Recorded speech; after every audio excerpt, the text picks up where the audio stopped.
You can buy companies, Parker Thornhill, but you'll never buy respect, and certainly not mine. Margot's words still echoed in the conference room when the papers hit my face. Contracts, spreadsheets, reports. 3 months of work flying through the air like confetti of humiliation. The silence that followed was deafening. 23 executives frozen in their leather chairs, witnesses to the moment when someone finally had the courage to do what everyone dreamed of, putting Parker Thornhill in his place. And you know what I felt? In that infinite second, while those papers floated between us like the insurmountable distance I had created myself, I felt fear. Not of the scandal, not of professional consequences. Fear that she was absolutely right about me. 12 hours earlier, I had no idea my life was about to implode. I wake up at 5 in the morning, as always. Workout, cold shower, black coffee, no sugar. The routine of a man who transformed a modest inheritance into a tech empire valued at $2 billion before 35. People call me a visionary. A genius, ruthless. I prefer efficient. The private elevator takes me straight to the 42nd floor of Thornhill Industries, in the heart of Manhattan. My assistant, Claire, is already there, always is, with my printed schedule and the second coffee of the day. Good morning, Mr. Thornhill. The meeting with the mergers and acquisitions team is confirmed for 10. Ms. Ellis sent the final reports on quantum dynamics at 7 this morning. Margot Ellis. My acquisitions consultant for 3 months. Hired for her reputation of being brilliant and incorruptible. 2 qualities that, theoretically, I appreciated. Perfect as always, I murmur, taking the coffee without looking at Claire. It's not rudeness, it's focus. I enter my office, where glass and steel meet at angles that cost more than most people earn in a lifetime. The view of Manhattan stretches as far as the eye can see. From up here, people look like ants, exactly how I like it. I open Margot's report on my tablet. 200 pages of meticulous analysis about quantum dynamics, a family software company that develops educational programs for children with learning difficulties. Moderate profitability, but their technology is worth gold. Gold I intend to have. What irritates me is the final section. Ethical considerations and recommendation against acquisition. I read every word, feeling irritation growing like a wave. Quantum dynamics represents more than numbers on a spreadsheet. It's the 3-decade dream of the Chen family, who rejected previous offers to maintain the integrity of their social mission. Recommending this acquisition would mean ignoring that some values transcend profit. Values, social mission, integrity. I throw the tablet on the desk harder than necessary. Claire appears at the door, alarmed by the sound. Mr. Thornhill, everything okay? Is Ellis still at the company? She's in the conference room preparing the presentation for the 10 o'clock meeting. Great. Tell everyone the meeting starts now, at 8:15. No late arrivals accepted. Claire hesitates, a microsecond that doesn't go unnoticed. Sir, some team members haven't arrived yet. Then they'll learn about punctuality. She disappears, and I allow myself a cold smile. Margot Ellis wants to give me lessons about ethics. Perfect. She'll have an audience to witness her own naivety being exposed. 20 minutes later, I'm at the head of the conference table. 9 of the 23 summoned executives managed to arrive on time. Margot is there, naturally. She probably slept in the office reviewing that ridiculous report. She's different. Always has been. While everyone wears the corporate uniform of submission, grey suits, measured smiles, automatic agreement, Margot wears an emerald green blazer over a simple white blouse, her brown hair pulled into a bun that seems about to fall apart, revealing her rebellious nature. Thick-framed glasses she insists on wearing instead of contact lenses, and those brown eyes that stare at me without a hint of fear. This should irritate me. It did irritate me. But it also intrigued me. Good morning, everyone, I begin, without wasted pleasantries. I received Ms. Ellis's report on quantum dynamics. Fascinating. 200 pages to conclude that money doesn't matter. Some nervous laughter echoes around the room. Margot doesn't laugh, doesn't smile, just stares at me. Margot, why don't you share with everyone your revolutionary business philosophy? The one where we sacrifice millions in potential profit because a family has feelings? She stands up slowly, gathering her papers. I recognize that expression. It's the same one she had when she dismantled Thompson's flawed strategy last week. Absolute focus, unwavering determination. With pleasure, Parker. Parker, not Mr. Thornhill, not Sir. The deliberate disrespect fills the room like flammable gas looking for a spark. Quantum dynamics is worth 18 million, she begins, her voice calm but cutting. You offered 25 million, 39% above market value. Generous? No. It's a predatory strategy. You know they have tight cash flow after investing everything in developing new software for autistic children. You're exploiting temporary vulnerability. It's called market opportunity, I respond, my voice dangerously low. It's called corporate parasitism, she counters, and I can hear the shocked whispers around the table. Your plan is to dissolve the company, fire 80% of the team, sell the patents to the highest bidder, and destroy 28 years of work in 6 months. Why? To add another 50 million to a portfolio that already has billions. It's like a dragon hoarding gold. You don't need it, but you can't stop. The silence in the room is absolute. Even the air conditioning seems afraid to make noise. I should be furious. I should be mentally drafting her termination. But there's something about the way she looks at me. Without hatred, without envy. Just disappointment. As if she expected more from me. And that, inexplicably, hurts more than any insult. Your emotional analysis is touching, I say, my voice cutting like glass.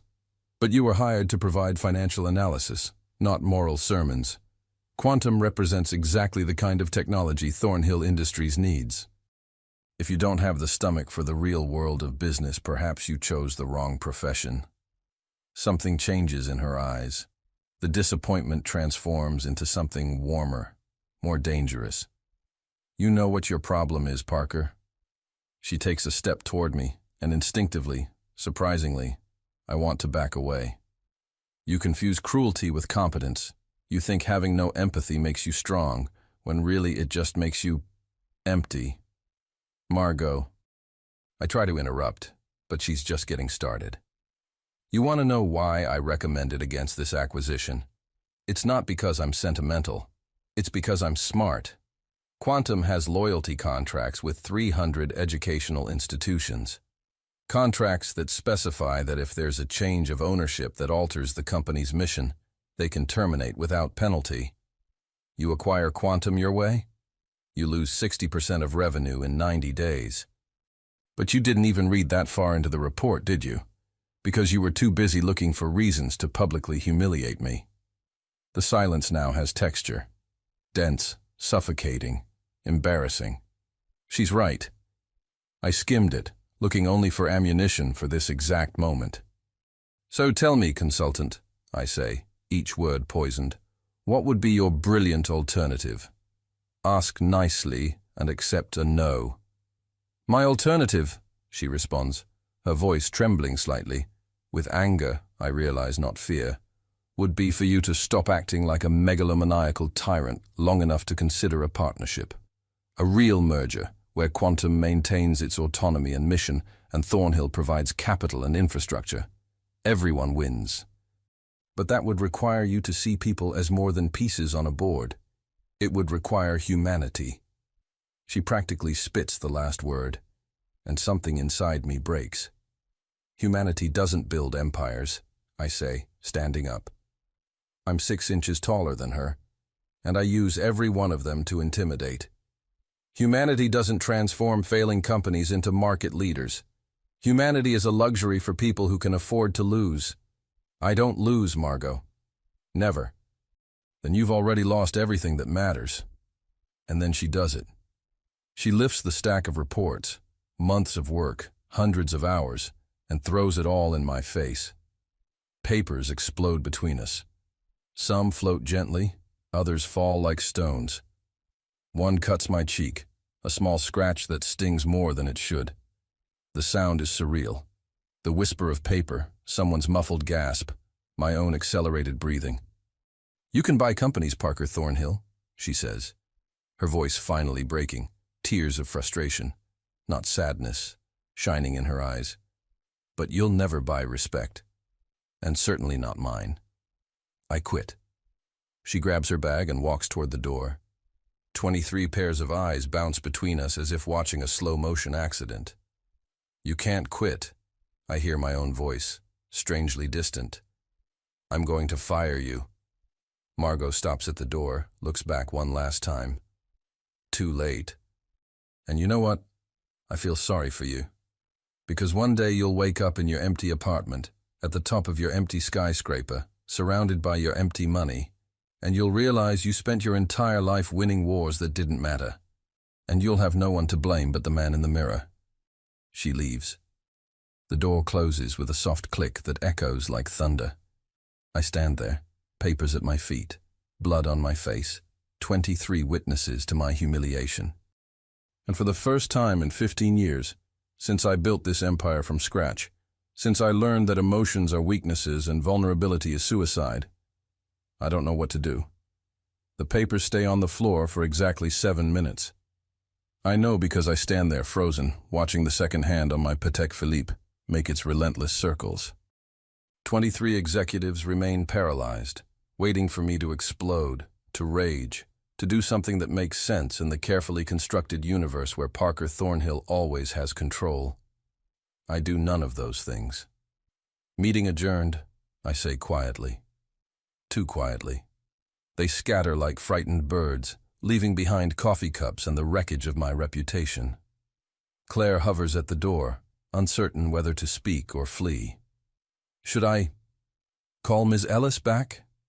Perhaps if you—" "No." The word comes out harder than intended. "Contact HR. Process her final paycheck. Standard severance. She earned it."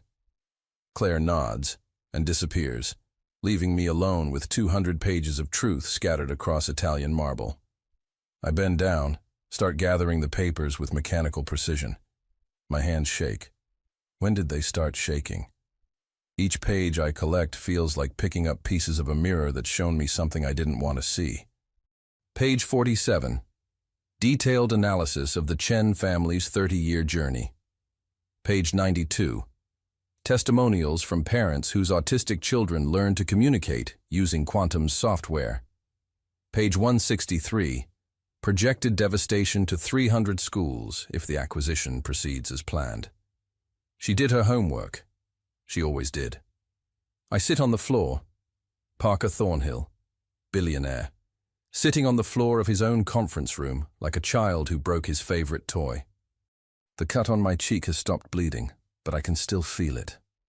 A physical reminder that today someone finally drew blood. My phone buzzes. Text from my brother James. "Board meeting in 20. They heard. Damage control needed now." Of course they heard. In a building with this many ambitious sharks, blood in the water travels at the speed of light. The boardroom is on the 45th floor, 3 floors above mine, a deliberate architectural choice to remind me that even kings answer to someone. 12 faces greet me with varying degrees of concern and barely concealed satisfaction. Gerald Westbrook, chairman and my father's oldest friend, sits at the head. He was there when I was born. He'll probably be there when I'm buried. "Parker, sit." I remain standing. "If this is about Margot Ellis threw corporate documents in your face in front of half your executive team," interrupts Victoria Brennan, our CFO. "She's 53, brilliant, and has hated me since I blocked her son's promotion for incompetence. The video is already circulating internally.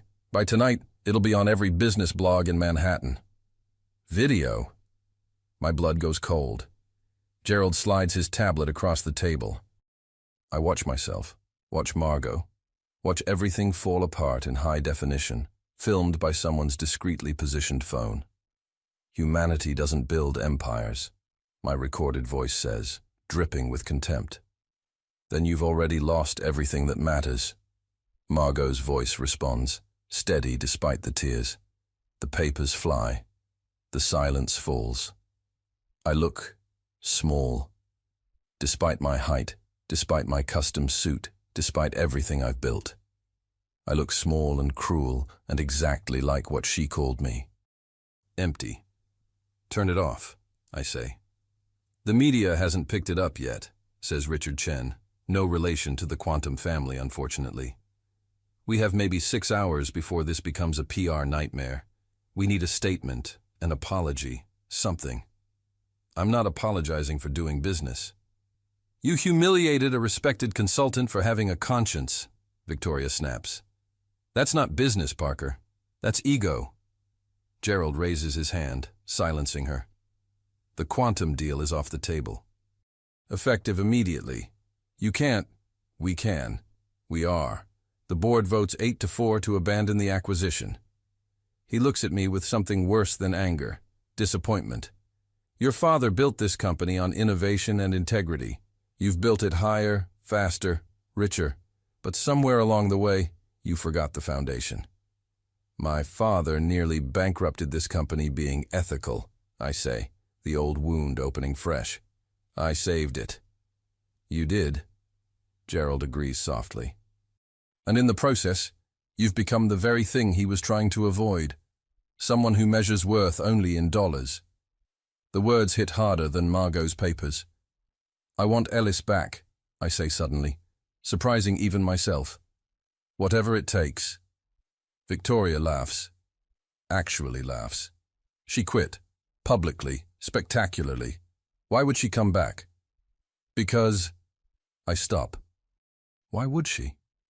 What can I possibly offer someone who just walked away from a 6-figure salary on principle? Because you'll apologize, Gerald suggests. Because you'll mean it. The room waits. I've built an empire on never backing down, never admitting weakness, never being anything less than absolutely certain. But standing here, watching that video loop in my mind, I'm not certain of anything anymore. I'll try, I say finally. It's the most honest thing I've said in years. Gerald nods slowly. Then you have 24 hours to fix this before we discuss your position here. And Parker, don't try to buy your way out of this one. That woman doesn't want your money. I leave the boardroom with my empire shaking beneath my feet and absolutely no idea what Margot Ellis actually wants. Claire finds me in my office at midnight. I'm still there, still in my suit, surrounded by every piece of work Margot produced in 3 months. It's extraordinary. The attention to detail, the ethical considerations woven seamlessly into financial analysis, the way she saw companies as ecosystems of human lives rather than assets to be stripped. Sir, I have her address, Claire says quietly, placing a post-it note on my desk. And, for what it's worth, she was right about all of it. She leaves before I can respond. I stare at the address. A modest apartment in Queens, 45 minutes from Manhattan's gleaming towers, a world away from my penthouse. Tomorrow I'll go there. I'll apologize. I'll somehow convince the one person who sees through me that I'm worth a second chance. But tonight, alone in my glass empire, I let myself feel what I've forbidden for 15 years. Regret. And something even more dangerous. Hope. Margot's apartment building looks like it was built during the Eisenhower administration and hasn't been updated since. Cracked concrete steps, a buzzer system with half the labels missing, and a front door that screams, "Security deposit never returned." I stand on the sidewalk at 7:30 Saturday morning, holding a coffee carrier with 2 lattes and a bag of pastries from Dominique Ancel, because apparently I think French croissants can fix professional devastation. I'm an idiot. A woman in a bathrobe eyes me suspiciously as she walks her terrier. You lost Wall Street. Something like that, I mutter. Apartment 3C. I climb stairs that creak ominously, pass a door blasting salsa music, another with children laughing. Life happens here. Messy, loud, real life. Nothing like my sanitized penthouse where silence is the only permanent resident. I knock. Wait. Knock again. Go away. Margot's voice, muffled and thick with sleep. Margot, I know who it is. That's why I said go away. I brought coffee. I have coffee. Not like this. It's from... The door flies open.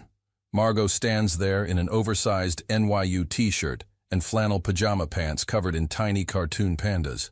Her hair is a chaotic mess, her glasses are crooked, and she looks absolutely furious. She's never been more beautiful. It's 7:30 on a Saturday, she says, each word a bullet. I spent yesterday applying to jobs because I quit the best-paying position of my career on principle. I'm tired, I'm angry, and you showing up with overpriced coffee like some rom-com protagonist is not going to fix anything. I know, she blinks. You... No. I know coffee doesn't fix this. I know I was wrong. I know I humiliated you, dismissed your work, and proved every terrible thing you said about me. I take a breath. I know I'm probably the last person you want to see. But I'm asking, no, I'm begging, for 10 minutes to apologize properly. Margot stares at me for a long moment. Behind her, I glimpse a studio apartment crammed with bookshelves, a desk covered in papers, and a cat, a massive orange tabby eyeing me like I owe him money. You have 5 minutes, she says finally, not opening the door wider. Talk fast. I set the coffee carrier on the hallway floor, suddenly aware that prepared speeches mean nothing when facing someone who sees straight through you. I was cruel, I begin. Not because your analysis was wrong, but because it was right. You saw what I've spent years trying to ignore, that I've built an empire on efficiency without humanity, that I measure everything in profit and nothing in cost to real people. 4 minutes, she says, but her voice is softer. My father almost lost Thornhill Industries trying to be ethical. I watched him agonize over every decision, trying to balance profit and principle, and it nearly destroyed him. When he handed me control, I swore I'd never be that weak. I'd be decisive, ruthless, successful. I laugh bitterly. I became successful, all right, and completely alone. Margot's expression shifts, still guarded, but curiosity creeps in. When you threw those papers in my face, my first instinct was anger. How dare you challenge me? How dare you make me look weak? I meet her eyes. But you didn't make me look weak, Margot. You made me see myself clearly for the first time in years. And I looked empty. Exactly like you said. 3 minutes. I'm not here to get you to come back. I'm not here to make a deal or negotiate terms. I'm here because you deserved better than what I gave you in that conference room. You deserved respect for brilliant work, consideration for valid concerns, and basic human decency. My voice cracks slightly. You deserved someone who recognized that caring about people isn't weakness. It's the only thing that actually matters. And I'm sorry I wasn't that person. Silence stretches between us. Somewhere down the hall, a door slams. The salsa music continues its relentless rhythm. Time's up, Margot says quietly. I nod, accepting defeat, and turn to leave. Parker. I stop, don't turn around. Can't bear to see rejection in her eyes. The coffee's getting cold, she says. And you look terrible. When's the last time you slept? Thursday, I think. A long sigh. Get in here. But the cat hates you on principle, and if you say one condescending thing about my apartment, I'm throwing you out the window. I turn. She's holding the door open, pandas and all. Deal, I say. Margot's apartment is approximately the size of my walk-in closet, but it's more alive than anywhere I've ever lived. Books everywhere. Business theory next to poetry. Economics beside philosophy. A wall covered in photos. Margot with an elderly woman who shares her smile. Margot at graduation. Margot with friends at protests and poetry readings and places that look like joy. The orange cat, Keynes, named after the economist, she explains, sits on the windowsill judging me while Margot makes fresh coffee, ignoring the lattes I brought. Your apartment is... I search for words that won't get me defenestrated. Small? Cheap? Not remotely impressive? Honest, I finish. It's honest. She pauses mid-pour, glances back at me. That might be the first real compliment you've ever given me. We sit at her tiny table, knees almost touching in the cramped space. The coffee is good, better than the lattes, actually.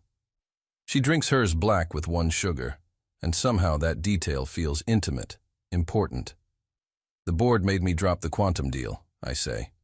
Good. They're also questioning my position. Also good. You're really not making this easy. Why should I? But there's the ghost of a smile now. You spent 3 months treating everyone like chess pieces. 1 morning of self-awareness doesn't erase that. I know.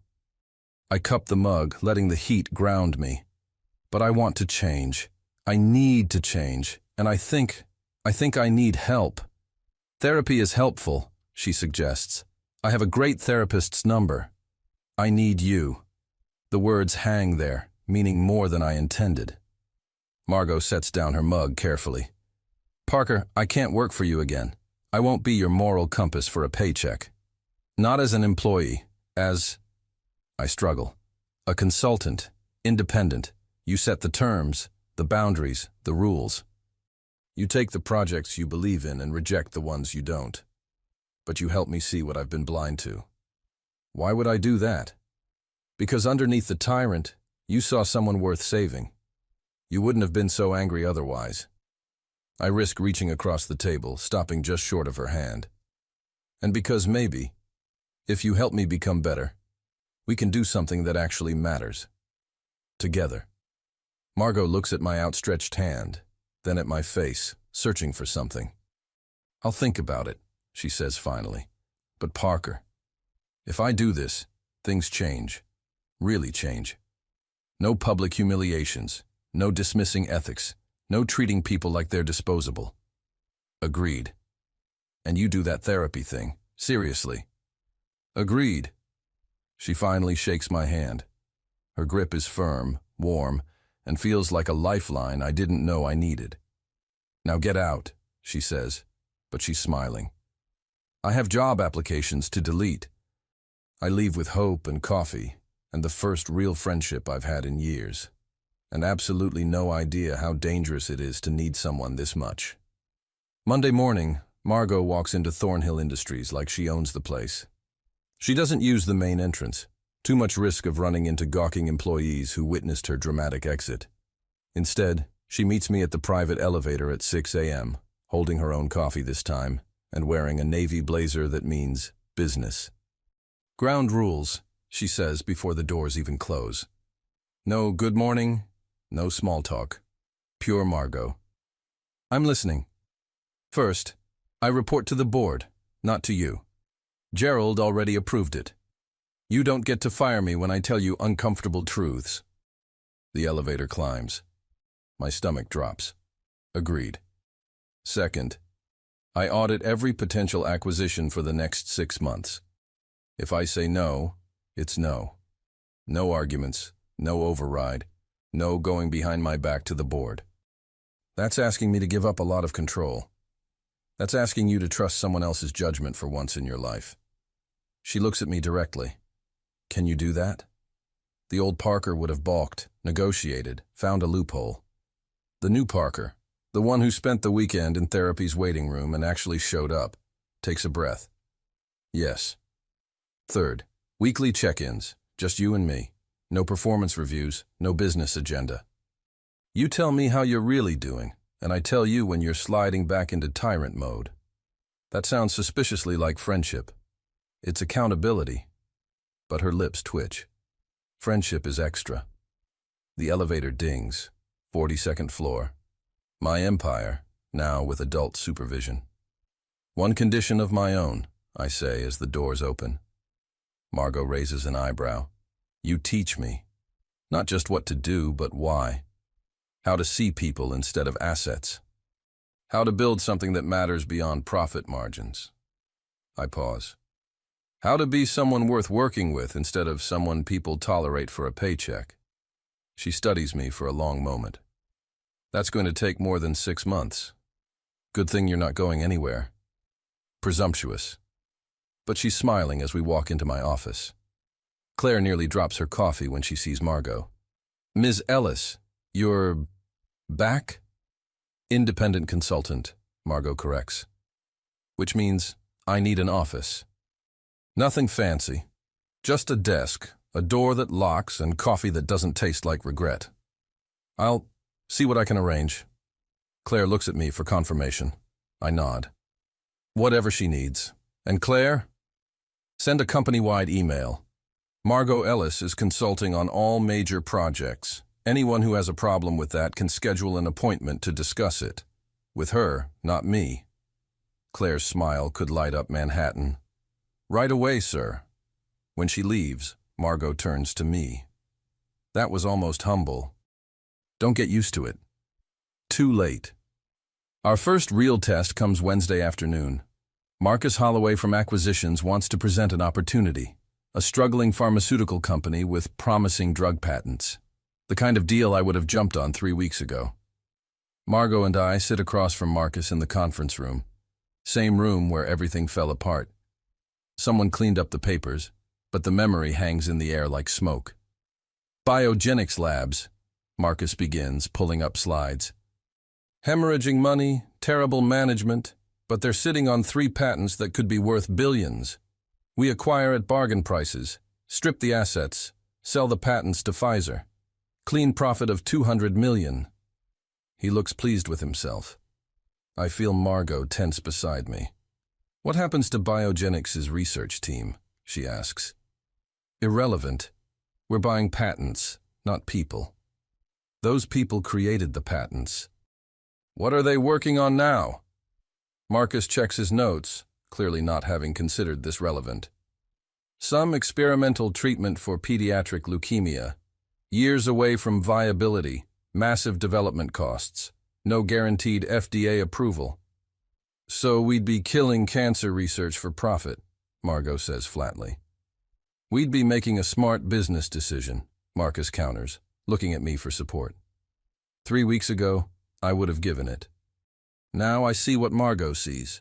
Researchers who chose low pay and long hours because they believe in saving children's lives, about to be sacrificed to my bottom line. How much would it cost to keep the research team intact? I ask. Marcus blinks. I didn't calculate that. Calculate it, Margot says, and find out exactly what they need to continue their work. Equipment, funding, timeline to FDA trials. That's not what we do, Marcus protests. We're not a charity. We're not vultures either, I say quietly, or we're trying not to be. Get the numbers. If we can acquire Biogenics and support their research while still making reasonable profit, we consider it. Otherwise, we walk. Marcus looks like I've suggested we set money on fire. Mr. Thornhill, this is the new direction, Margot interrupts. You can adapt, or you can transfer to a company that still thinks humanity is a weakness. Your choice. He leaves, shell-shocked. I turn to Margot. Did I just tank a $200 million deal? You just discovered that some things are worth more than $200 million. She stands, gathers her tablet. Baby steps, Parker. Baby steps. Thursday, Gerald calls me to his office. I brace for criticism, for warnings that I'm going soft. Instead, he smiles. The board meeting this morning was interesting, he says. 3 executives independently mentioned that you've been more present lately, actually listening in meetings, asking about people's lives. Margot's influence. Your choice, he corrects. She's the catalyst, but you're doing the work. Your father would be proud. The words hit unexpectedly hard. I haven't thought about making him proud in years. Only about proving I was stronger than his weaknesses. I spent so long trying not to be him, I admit. Maybe I should have spent more time trying to be him. Gerald nods. He was never weak, Parker. He was brave. It takes courage to care in a world that rewards cruelty. Friday evening, Margot knocks on my office door at 7. Weekly check-in. How are you really doing? I gesture to the chaos on my desk. Reports I'm actually reading thoroughly. Notes from therapy. A list titled, People I Should Apologize To. That's frighteningly long. Exhausted, I admit, questioning every decision. Terrified I'll slide back into old patterns. Also, I hesitate. Hopeful, is that allowed? Margot sits across from me, her expression soft. It's allowed. Growth is messy and uncomfortable. You're supposed to feel off balance. I hate being off balance. I know, but you're doing it anyway. She pauses. For what it's worth, I'm proud of you. 4 words, simple words. They shouldn't matter this much, but they do. Same time next week? I ask, my voice rougher than intended. Same time next week, she confirms. And Parker, thank you for letting me see this version of you. The real one. She leaves, and I sit in my office as Manhattan lights up below, feeling something I haven't felt in 15 years. Like I might actually become someone worthy of being seen. The problem with letting someone see the real you is that they start occupying space in your thoughts they were never supposed to enter. I realize this at 2 a.m. on a Tuesday, 3 months into our arrangement, when I'm supposed to be reviewing quarterly reports, but instead I'm remembering how Margot laughed during today's meeting. Really laughed, not the polite corporate chuckle, but a genuine burst of joy that made everyone in the room smile. I'm in trouble. You're distracted, Dr. Reeves observes during my Thursday therapy session. She's 60, intimidatingly perceptive, and the only person besides Margot who I can't bullshit. I'm focused on changing. You're focused on someone. She sets down her pen. Parker, we've spent 3 months addressing your emotional walls. Now you're building new ones around whatever you're not telling me. I stand, pace to her window overlooking Central Park. It's unprofessional. What is? Caring about someone who works with me, especially someone I humiliated publicly 3 months ago. Someone who's only here because I'm trying to become better. The words tumble out. Someone who deserves infinitely better than a recovering tyrant, who still doesn't understand half of what makes him terrible. Does she know you feel this way? God, no. She thinks we're colleagues. Friends, maybe. If I tell her, I shake my head. I lose the one person who makes me want to be better. Dr. Reeves leans back. Or you gain something real. But only if your feelings come from genuine care, not from needing her to fix you. I don't know the difference anymore. Then you're not ready, and that's okay. But it doesn't feel okay. It feels like drowning in slow motion. Friday's check-in happens at a coffee shop near her apartment, our new ritual, away from office politics and corporate pressure.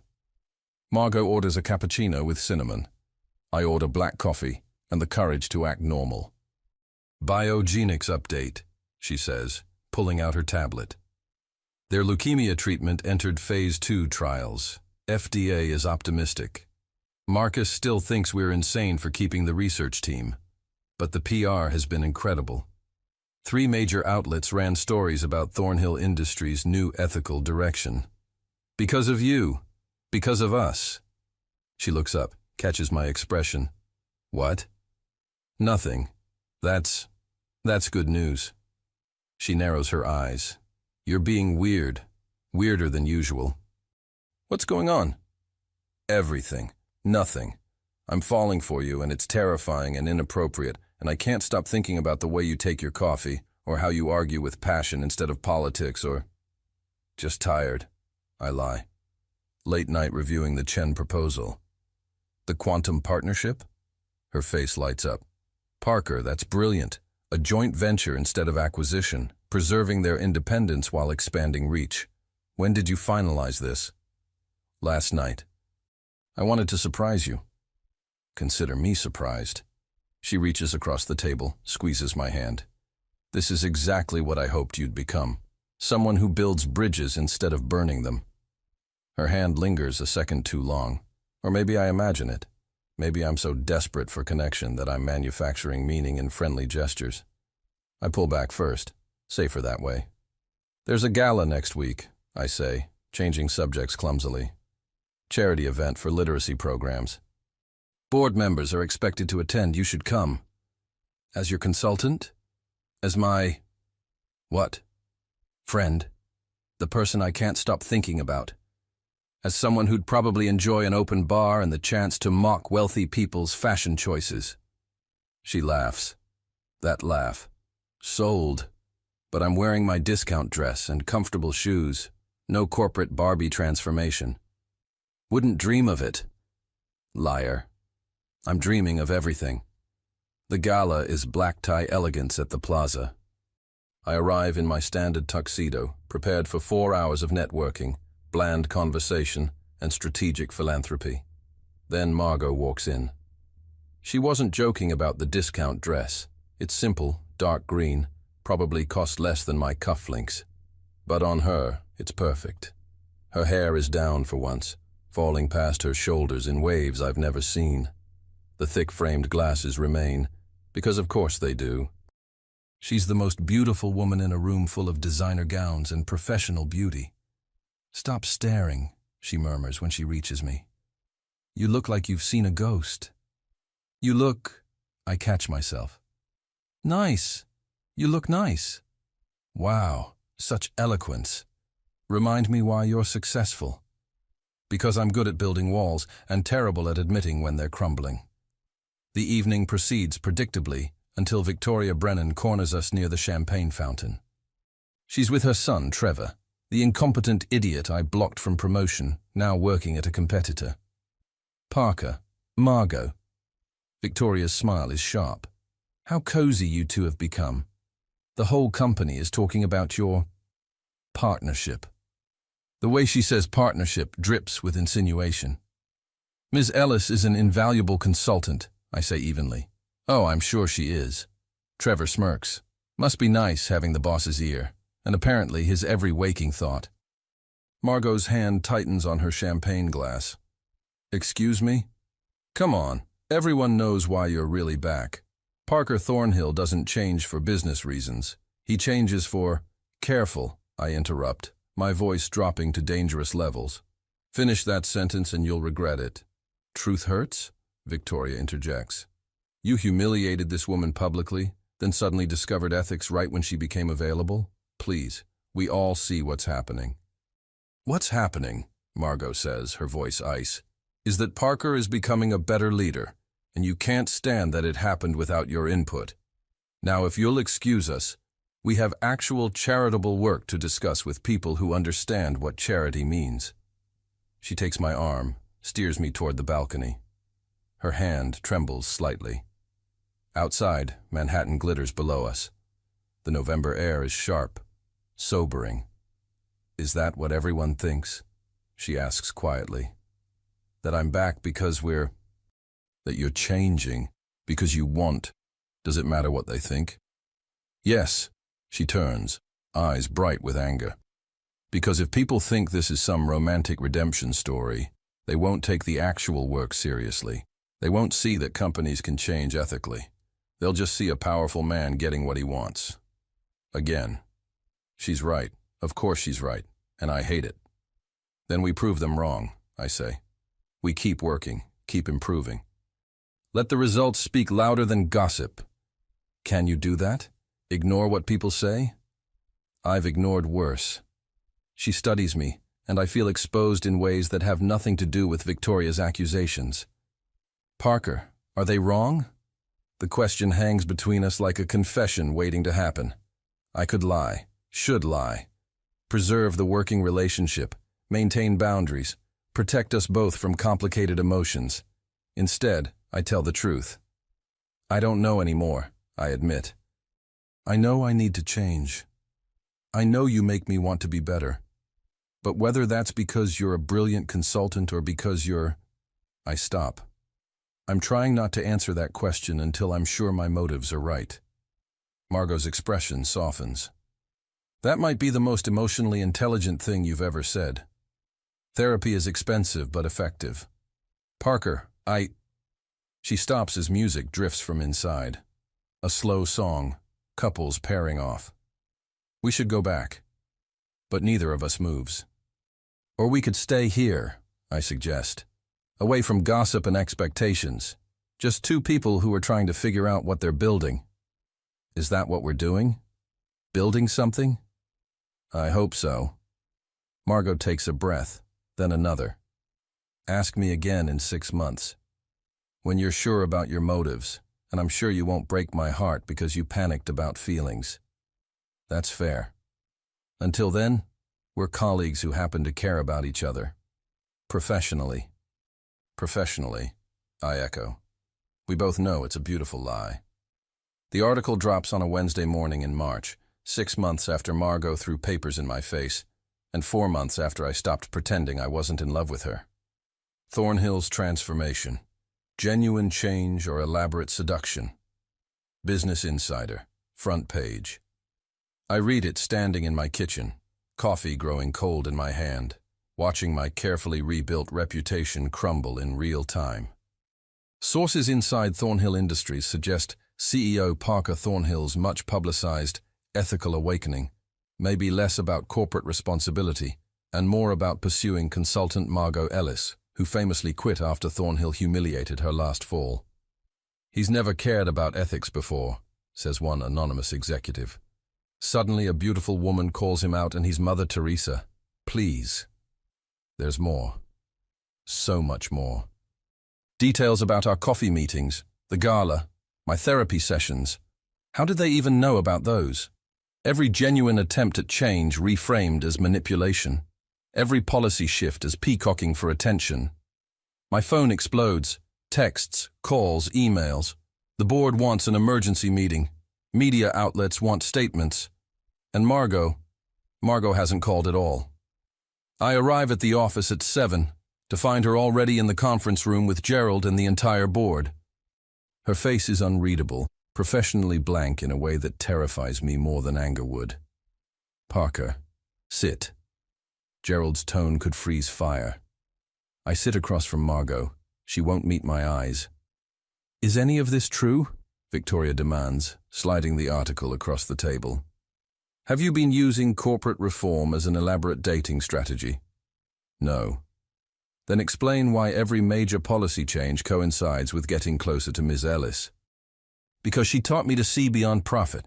Because she made me want to be better. That doesn't make it manipulation.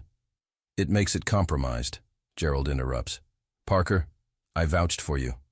I told the board your changes were genuine. Now we look like fools who let personal drama disguise as corporate evolution. It's not drama. The changes are real. Biogenics is in FDA trials. Quantum partnership is thriving. Our employee satisfaction scores are up 30%. None of which matters if the public thinks it's all been a publicity stunt, Victoria snaps. Our stock dropped 4 points this morning. Shareholders are questioning your judgment. Again. Margot, I say desperately, finally forcing her to look at me. Tell them, you know the work is real. Her eyes are cold in a way I've never seen. Do I? The words hit like a physical blow. What? I've been thinking about this all night, she says, her voice measured and terrible. Going over every decision, every change, every moment I thought you were evolving. And now I'm wondering, was any of it real? Or was I just another acquisition target? The one asset you couldn't buy, so you had to become someone worthy of earning? You can't believe that. 6 months ago, you were willing to destroy a family business for profit. Now you're a humanitarian? People don't change that fast unless they want something badly enough. She stands, gathering her things. I think you wanted me. And you're smart enough to know becoming a better person was the only way to get me. Margot, no. The worst part? Her voice finally cracks. I was falling for it. Falling for you. Believing that maybe people could change, that maybe you saw me as more than a challenge to overcome. But this article? It's what everyone else already saw. That Parker Thornhill doesn't transform. He strategizes. That's not fair. Neither is spending 6 months trusting someone who might have been manipulating me the entire time. She's shouting now, professional mask shattered. You humiliated me once in front of everyone. Congratulations, you just did it again. But this time I humiliated myself by being stupid enough to believe in you. She walks out. The door closes with devastating finality. The board stares at me like I'm something toxic that needs disposal. Emergency vote, Victoria announces. All in favor of Parker Thornhill taking a leave of absence while we investigate conflicts of interest? 8 hands raise. Only Gerald hesitates before joining them. You have 1 week, Gerald says quietly. 1 week to prove the changes were genuine and not about a woman. Otherwise, we're discussing permanent removal. I spend Wednesday afternoon doing what I always do when life implodes. I throw myself into work. Except work feels hollow now. Every reformed policy I review, I hear Victoria's accusation. Every ethical consideration, I question my own motives. Was she right? Was any of this real?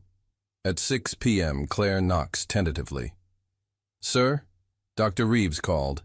She has an opening if you need it. I need to work. Mr. Thornhill. She pauses. Permission to speak freely? Since when do you ask permission? Since you became someone who might actually listen.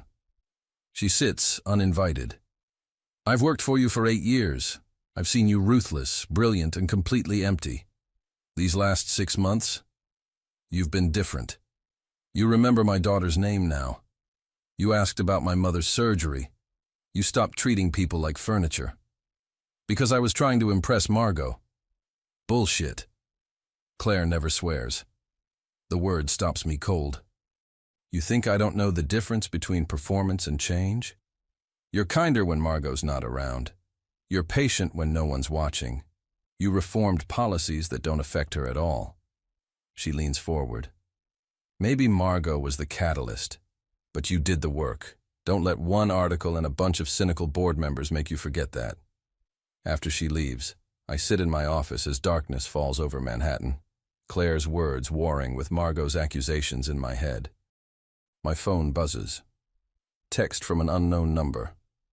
Rooftop, midnight, come alone. James, my brother, who's been mysteriously absent for 6 months. The Thornhill Industries rooftop at midnight is freezing and illegal. Health and safety violations, insurance liability, all the rules I usually follow. James is there, leaning against the railing, looking weathered in ways he shouldn't at 32. You look like hell, he observes. You've been gone for 6 months with 0 contact. You don't get to judge. Fair. He lights a cigarette, offers me one. I refuse. I leaked the article. The world stops. What? Not directly, but I fed information to Victoria's son, Trevor. Told him about your therapy, your meetings with Margot, everything. Knew he couldn't resist selling it to the press. He takes a drag. I'm sorry. Why would you? Because I needed you to lose everything. He finally looks at me. The company, the reputation, the girl. Everything that wasn't real had to burn so you could see what was. That's insane. Is it? He flicks ash into the wind. 6 months ago, you were willing to destroy people for profit. Then Margot called you out and suddenly you're ethical? Come on, Parker. Even I didn't buy it at first. So you sabotaged me? I tested you. He steps closer. Here's the question, brother. Right now, with everything falling apart, what do you care about more? Clearing your name or making sure Margot knows the truth? Saving your position or proving the reforms were genuine? Your empire or your evolution? The question crystallizes everything. 6 months ago, the answer would have been obvious. Save the empire, protect my position, win at all costs. Now, I need to talk to Margot. James smiles. Then you pass. Took you long enough. I don't understand. You will. He heads for the door, pauses. For what it's worth? The changes are real. I've been watching. But you'll never believe it until you stop caring what everyone else thinks and start knowing who you've become. He leaves me on the rooftop, everything in ruins, finally understanding what I need to do. Not save my reputation, save what actually matters. Margot's apartment at 2 a.m. is dark except for one window. I stand on the cracked sidewalk like a stalker, holding something more valuable than coffee or pastries this time. The truth. I buzz apartment 3C. No answer. Buzz again. It's 2 in the morning. Her voice angry and broken through the intercom. Go away, Parker. I will. After you hear me out. I heard you out 6 months ago. Look how that turned out. Margot, please, 5 minutes. If you still hate me after, I'll never bother you again. Silence stretches so long, I think she's gone. Then the buzzer sounds. I climb those familiar creaking stairs, past the salsa music apartment, quieter now, past the children's laughter, sleeping now. At 3C, the door is cracked open. Margot sits on her worn couch in pajamas, eyes red from crying. Canes the cat glares at me with impressive hostility. 4 minutes, she says, starting now. I sit on the floor in front of her, not the couch, not claiming any space that's hers. Just the hardwood floor that's probably older than both of us. You're right, I begin. About everything. 6 months ago, I was a tyrant who measured worth in profit margins. I would have destroyed Quantum without blinking. I humiliated you because you threatened my ego. I know all this. But you're wrong about why I changed. I pull out a folder, set it on the coffee table. This is my personal journal. Therapy homework. Dr. Reeves made me document every day. What I did, why I did it, what I was feeling. It's embarrassing and raw, and I've never shown it to anyone. Margot doesn't reach for it. Page 1 is the day after you quit. I wrote, Margot was right. I'm empty. I don't know how to fix that, but I have to try, because the look in her eyes when she walked out was worse than any business failure I've ever experienced. Parker. Page 15 is when I called you. I wrote, terrified she'll say no, more terrified she'll say yes, and I'll disappoint her again. But I need to try because she sees a version of me I want to become. I flip through pages, my hands shaking. Page 47 is the biogenics decision. I wrote, Margot wasn't in the room. She didn't influence this choice. I made it because saving children's lives matters more than $200 million, and I finally understand that. When did I become someone who understands that? Margot's crying silently now, but I can't stop. Page 93 is the gala. I wrote, I think I'm in love with her. I think I've been in love with her since she threw papers in my face and showed me who I really was. But I can't tell her because she deserves someone who changed for the right reasons, and I'm still not sure if I'm that person. I close the journal, push it toward her. I was never trying to win you like an acquisition, Margot. I was trying to become someone worthy of standing next to you. Someone who saw what you saw. That business can be ethical, that profit and principle aren't mutually exclusive, that the only empire worth building is one that helps people. My voice breaks. You didn't make me better to get you. You made me better, and somewhere along the way, I fell completely in love with who you helped me become. And with you. Silence fills the small apartment. Even Keynes seems to be holding his breath. 3 minutes, Margot whispers. I don't care what the board thinks. I don't care about the article or my reputation or saving my position. I care that you believe the work was real, that the changes mattered, that I'm not the man who humiliated you, or if I am, I'm also the man who spent 6 months learning why that was unforgivable and trying every day to be better. I stand, leave the journal on her table. You said ask you in 6 months when I was sure about my motives. It's been 6 months. My motive is this. I want to build a company that makes you proud. I want to be a person who deserves your respect. And yes, I want you in my life, but not because you complete me or fix me, because you challenge me to be more than I thought I could be. 2 minutes. I'm resigning from Thornhill Industries. That gets her attention. What? Emergency board meeting tomorrow. I'm stepping down as CEO. Gerald will take over. I'll consult ethically, actually consult, not dictate, and focus on the non-profit sector. Places where profit isn't the goal, and people need help more than empire building. I head for the door. You were right. I did change to get close to you. But I stayed changed because it was the only version of myself I could stand to be. Parker, wait. I stop. Don't turn around. Can't bear to see rejection. You're an idiot, she says. I know. You can't resign. The company needs you. The reformed you. The company needs someone better. There is no one better. She's standing now, angry and beautiful and everything. You think Gerald can navigate these changes? You think anyone else cares enough to fight Victoria and the old guard? You started this transformation. You have to finish it. Not if keeping my position makes you doubt everything we built. I don't doubt it. Her voice softens. I doubted for 5 minutes. Then I spent 6 hours reading every policy change, every decision, every reformed practice. You know what I found? I finally turn. You reformed parental leave policies, increased diversity hiring initiatives, created mental health resources for employees. None of that benefits you. None of that impresses me specifically. You did it because it was right.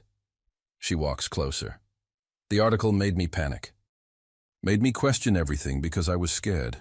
Scared that I was wrong about you. Scared that I'd fallen for a performance. Scared that caring about you was another mistake in a long line of professional disasters. And now? Now I'm terrified for different reasons. She's inches away. Because I read that journal entry about the gala, about being in love. And I need to know if you still feel that way. My heart stops. Margot. Because I fell in love with you too. Somewhere between the apologies and the coffee meetings and watching you choose ethics over profit.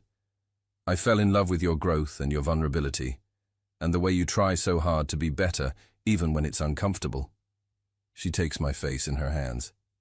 So, I need to know, was that journal entry real? Every word. And the resignation? Real. If that's what it takes to prove. She kisses me. It's not gentle or tentative. It's 6 months of tension and fear and hope colliding in her tiny apartment while Keynes judges us disapprovingly and Manhattan sleeps below. When we break apart, I'm breathless. Don't resign, she whispers against my lips. Stay. Fight. Build something that matters. With me. As my consultant? As your partner. In everything. The board will have a field day. Let them. We'll prove every cynical assumption wrong. She smiles. Besides, I have a reputation for throwing papers at tyrants. They should be terrified of me. I'm a little terrified of you. Good. You should be. I kiss her again, softer this time, and it feels like coming home to a place I didn't know existed. For the record, I murmur, this is the best 2 a.m. confrontation I've ever had. It's 4 minutes and 30 seconds, actually. You went over time. Sue me. I'd win. I'm very good at my job. We stand in her apartment, wrapped around each other, while the city slowly wakes outside. Everything is still complicated. The board, the article, the scrutiny we'll face. But for the first time in my carefully controlled life, I don't care about controlling outcomes. I only care about this moment, this woman, and the person I'm becoming because of her. 1 year later, the board meeting starts at 9 a.m. sharp, but this time I'm not standing at the head of the table alone. Margot sits beside me, not as my consultant anymore, but as Chief Ethics Officer, a position the board created after 6 months of watching our partnership transform the company from the inside out. Also, as my fiancée. The ring on her finger catches the morning light, simple and perfect, just like her. Quarterly report, Gerald announces, unable to hide his smile. Revenue up 18%, employee retention at an all-time high, and we've been named one of Fortune's most ethical companies for the first time in Thornhill history. Victoria, who fought us every step of the way, actually nods approvingly. The biogenics leukemia treatment received FDA approval last month. Their stock tripled.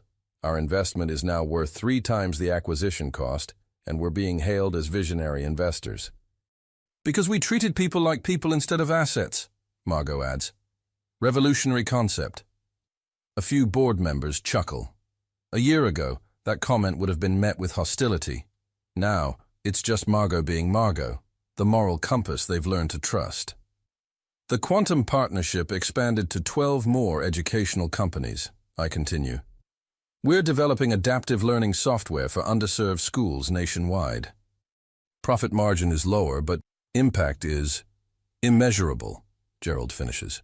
Parker, when you came back from that leave of absence, I wasn't sure you could prove the changes were genuine. You've exceeded every expectation. We exceeded them, I correct, taking Margot's hand. None of this happens without her pushing me to be better every single day. Yes, you're very in love, Victoria interrupts, but she's smiling. Can we discuss the merger proposal? Right, the big one. Chen Technologies approached us, Margot explains, pulling up slides. The Quantum family wants to formally merge, creating the largest ethical tech education platform in North America. They specifically requested Thornhill because, and I quote, Parker Thornhill is the only CEO who apologized for trying to destroy us and then proved he meant it. The room erupts in approval. Numbers flash on screens, projected growth, social impact, innovation potential. It's everything I used to measure success by, but now with meaning attached.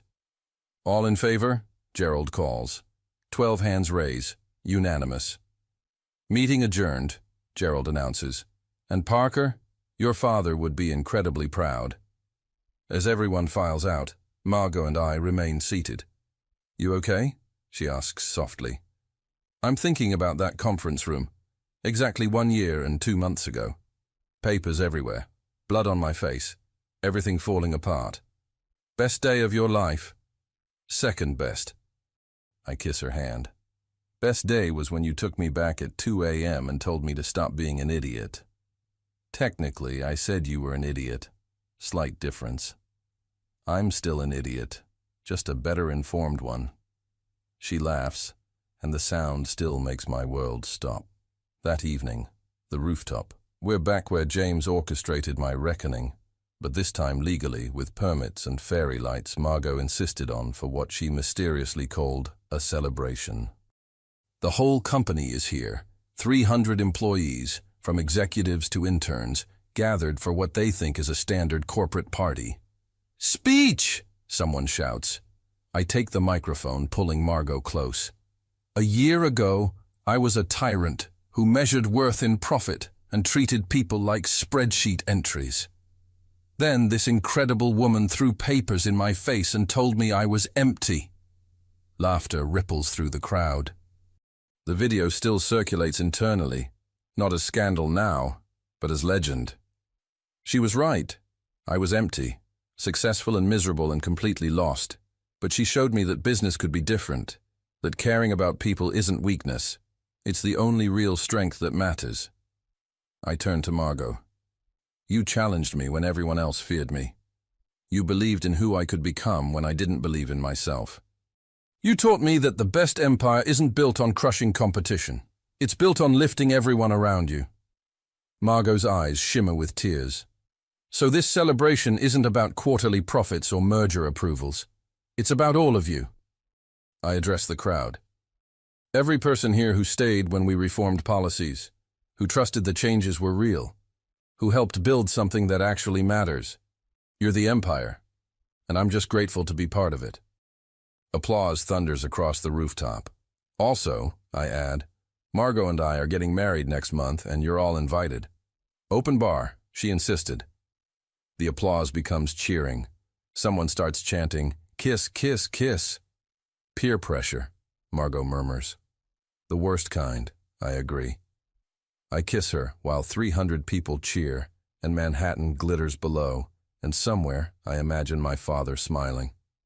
6 months later, the wedding. We get married in a small ceremony at the community center where Margot volunteers teaching financial literacy to underprivileged kids. Not the plaza, not some extravagant venue. Just a room full of people we actually care about. James is my best man. Claire is crying in the front row. Gerald officiates because apparently he's ordained online and has been waiting years for something wholesome to do with it. Keynes is the ring bearer. He's terrible at it. When Margot walks down the aisle in a simple dress that probably cost less than my shoes, I forget every carefully prepared vow. "You're supposed to wait until she gets here to cry," James whispers. "Shut up." But I am crying. Because a year and a half ago, I thought success meant empire and isolation. Now success looks like Margot in a discount dress, choosing me despite every reason not to. "Dearly beloved," Gerald begins, grinning like he's won the lottery. The ceremony is perfect because it's imperfect. Someone's phone rings, a child laughs too loud, Keynes tries to eat the rings. Real life, messy and beautiful, and nothing like the controlled perfection I used to demand. "I do," Margot says when her moment comes. "I do," I echo, meaning it more than any business deal I've ever closed. "By the power vested in me by the internet," Gerald announces, "I now pronounce you ethically married. Kiss her before she changes her mind." I kiss my wife while everyone cheers, and I realize something profound. I finally won. Not by crushing competition or accumulating wealth or building the tallest tower. I won by losing everything I thought mattered and finding the one thing that actually does. Love, purpose, partnership, and a woman brave enough to throw papers in a tyrant's face and patient enough to help him become human. 5 years later, our daughter Catherine, named after Margot's grandmother, is 3 years old and has her mother's eyes and her father's stubborn streak. She's currently trying to teach Keynes, now ancient and even grumpier, to read. "It's not working, sweetheart," Margot says, pulling Catherine onto her lap. "But Daddy says everything works if you try hard enough." "Daddy says a lot of things," Margot laughs. I enter the living room of our Brooklyn brownstone, carrying groceries and the ridiculous amount of cat food Keynes demands. I stand by that statement. "Then you try teaching the cat to read. I'll add it to my list, right after cure cancer and achieve world peace." Our life is beautifully ordinary now. We both still work at Thornhill, me as CEO, Margot as Chief Ethics Officer, both as partners in every sense. But we leave at 5. We have dinner together. We play with our daughter. We live. The empire still grows, but now it grows with purpose. We've launched education initiatives in 40 states, funded medical research that saved thousands of lives, and proved that ethical business isn't just possible, it's profitable. But my favorite accomplishment? Every Friday, I still meet Margot for coffee. We review the week, discuss challenges, dream about possibilities. And sometimes, when she's particularly exasperated with a stubborn executive, I see that same fire in her eyes that was there when she threw papers in my face. "What are you smiling about?" she asks suspiciously. "Just remembering the day you destroyed my life." "Best decision I ever made." "Second best," I correct, pulling her close while Catherine giggles. "Best decision was taking me back." "You're still an idiot." "You're idiot." "Unfortunately." But she's smiling when she says it, and that smile is still my favorite empire. Somewhere in Manhattan, Thornhill Industries towers over the skyline, a monument to what we built together. But here, in our modest brownstone with a grumpy cat and a precocious daughter and the woman who saved me from myself, this is success. This is everything. This is home. The end.